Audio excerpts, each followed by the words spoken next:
Tesla Model 3 and Model Y are both very similar, so which should you buy? When it comes to entry-level EVs, Tesla's Model 3 and Model Y are the ones to beat. Not only are they relatively low-priced as luxury EVs go, they also come with many of the same bells and whistles you'd get in the much more expensive Model S and Model X. These two may not be as flashy on the inside or out, but the Model 3 and Model Y both have a lot to offer. Whether you're interested in range, performance, or an interior experience you'd normally only get paying double the amount of cash. But when it comes down to it, on the subject of Tesla Model 3 versus Tesla Model Y, which car is right for you? Both are strikingly similar at first glance. The Model 3 is your more traditional four-door sedan, while the Model Y is a crossover hatchback SUV. Actually, both cars are built on the same platform, reportedly sharing around 75% of the same parts. Still, 25% is still a lot of difference, so let's break down exactly what you should expect when choosing between the Model 3 and Model Y.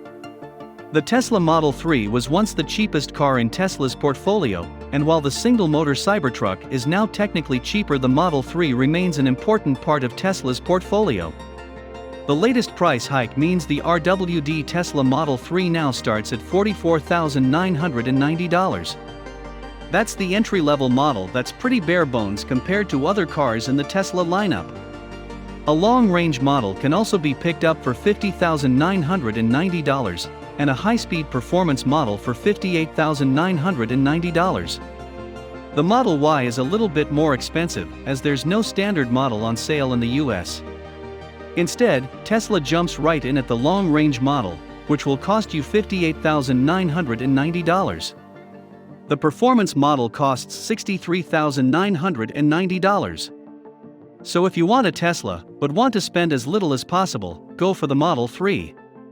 The RWD Model 3 $13,000 cheaper than the cheapest Model Y, while the long-range model is $7,000 less.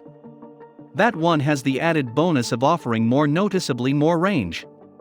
The Tesla Model 3 is a sedan, while the Model Y is a hatchback SUV. Naturally, that comes with a few differences in the overall look of the car and what you get on the inside. Being a sedan means the Model 3 has a much sleeker and sportier profile than the Model Y. It's closer to the ground and has a much flatter hood. However, that design comes with some drawbacks, as you'll only find 15 cubic feet of rear trunk space. The Model Y comes with 36 cubic feet, on account of the noticeably larger SUV design. It's 2 inches longer and wider than the Model 3, as a whopping 7 inches taller. While you can squeeze 5 people into a Model 3, the Model Y's larger design means they're going to be a lot more comfortable on long drives. You also have the option for a third row in the Model Y, which means you can get 7 people in there. The Model Y also has an optional tow hitch, which the Model 3 lacks, though it will cost you an extra $1,000. The power you get with the Tesla Model 3 all depends on which version of the car you purchase. All of them pack in 2 motors, but the Standard Plus only comes with rear-wheel drive. Long-range and performance models come with all-wheel drive, and that offers a little bit more oomph. So the RWD Model 3 will go from 0 to 60 in 5.8 seconds, and has a top speed of 140 miles per hour. Long range and performance manage to get to 60 miles per hour in a respective 4.2 and 3.1 seconds, and each have top speeds of 145 miles per hour and 162 miles per hour. The Model Y isn't quite as good in this respect. While all models have all-wheel drive and beat the standard Model 3, its acceleration and top speed are lower than the equivalent Model 3. Long range manages 0 to 60 in 4.8 seconds, while the performance manages it in 3.5 seconds. Both models have a respective 135 miles per hour and 155 miles per hour top speed. The Model Y is only a fraction of a second slower than Model 3, and chances are you won't even get close to that top speed on a public road. But for those obsessed with the highest numbers, or who want to take part in some drag racing, the Model 3 has the edge.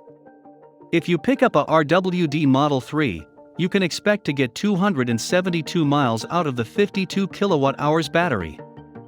The 2021 long-range and performance models offer an 82 kWh battery and come with a respective 358 and 315 miles of range. That difference is something to consider, and it means choosing between range and driving power. The Tesla Model Y has a 72 kWh battery, and you can expect to get 330 miles out of the long-range model and 303 miles out of the performance model. That difference in range will be down to the smaller battery, as well as the Model Y's larger design. That's the sacrifice you have to make for having room to put more stuff and people inside your car. In terms of special features, both cars have the standard Tesla suite. That includes basic autopilot, that comes with basic autonomous steering, acceleration and braking, lane assist, collision warnings and blind spot alarms. Both cars also come with a Sentry mode that monitors the surrounding area when the car is unattended, a glass roof shielded from UV and infrared light, over-the-air updates and mobile app support. Inside they have the same 15-inch touchscreen control panel, a wireless charging pad, and advanced climate control. The Model Y gets a few extra bits however, including a heated steering wheel, flat-fold rear seats, LED fog lamps, and a premium audio system that included 14 speakers, 2 amps and 1 subwoofer. Which Tesla you buy is completely dependent on what you want to get out of your car. The Model 3 easily wins on both range and performance if you're only looking at the numbers. But you have to sacrifice interior space as a result. The Model Y isn't far behind in terms of both range and power, though the benefit of owning one is that you can fit a lot more stuff inside. You can still hold a lot in the Model 3's trunk, but you might want to be mindful of its limitations before you try and fill it with IKEA furniture even with the back seats folded down. The Model Y comes with a few extra luxuries. While you may not care about a heated steering wheel, it's a feature that's more than welcome on those cold winter days. Once you have them, you're never going to want to lose them. But the reality is that both cars are very similar. The price difference between comparable models isn't huge, and honestly, both are going to look very similar to the untrained eye. When it comes down to it, it all just depends on what you need your car for. Families and other people who can take advantage of the size of an SUV will want the Model Y. If you want a Tesla on the cheap, or you want to maximize the amount of range or power your car has, then the Model 3 is for you. There's no wrong answer, and you'll get a pretty similar Tesla experience regardless of choice. That's at the end of the video. Hope you like this video, plus thank you for spending some time with us, and please let us know in the comments section below about the video. A gentle reminder: subscribe to our channel for more content just like this one, and also press the bell icon to get notified about our new uploads. Hey people, you thought it was great to see this video. If you want to see which videos we have on our channel, then you can click above.